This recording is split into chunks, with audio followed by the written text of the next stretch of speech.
La vie est un miracle.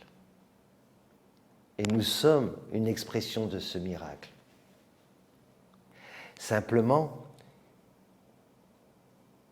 où nous sommes seulement identifiés à une petite projection, ou alors nous remontons à la cause, à la source. Qui produit ce miracle? D'où vient cela?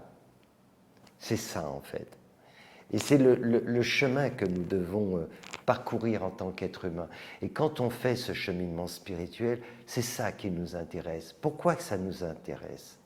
Parce qu'un jour, on rencontre un enseignant spirituel qui nous dit « Mais c'est toi le miracle.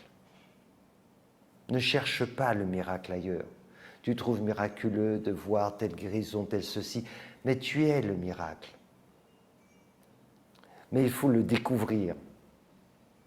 C'est cela en réalité. Et c'est bien pour ça qu'il faut s'intéresser à cela, le miracle de la vie. Quand on observe bien, c'est ce que je disais au départ, on trouve extraordinaire de guérir, mais c'est plus extraordinaire encore de donner la vie. C'est cela. Et qu'est-ce qui est donné à l'homme qui n'est pas donné aux plantes ni aux animaux? C'est ce pouvoir de, entre guillemets, donner la vie sur le plan spirituel, de libérer cette vie. Pour ça, j'employais le terme aussi d'engendrer, c'est de participer à cela.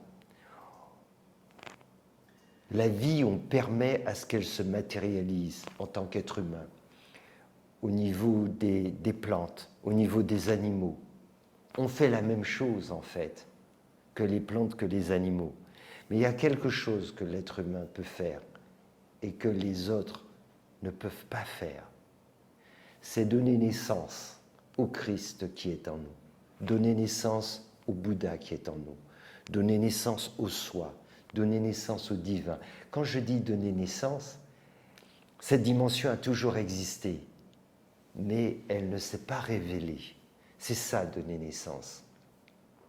La différence avec la dimension matérielle, c'est qu'on donne naissance à quelque chose qui n'existait pas avant et qui se matérialise dans le ventre de la mère et qui va ensuite apparaître.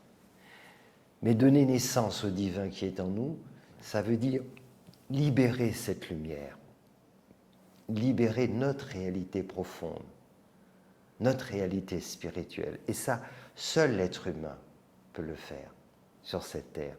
Les plantes ne peuvent pas le faire, les animaux ne peuvent pas le faire. C'est le devenir de chaque être humain. Et ça, c'est le plus grand des miracles. Le premier grand miracle, c'est la vie, telle qu'on la voit manifestée. Le deuxième plus grand des miracles, c'est celui-là. C'est libérer cette vie spirituelle. C'est en ce sens-là qu'il faut comprendre qu'on est un miracle. Et l'être humain a ces deux possibilités extraordinaires.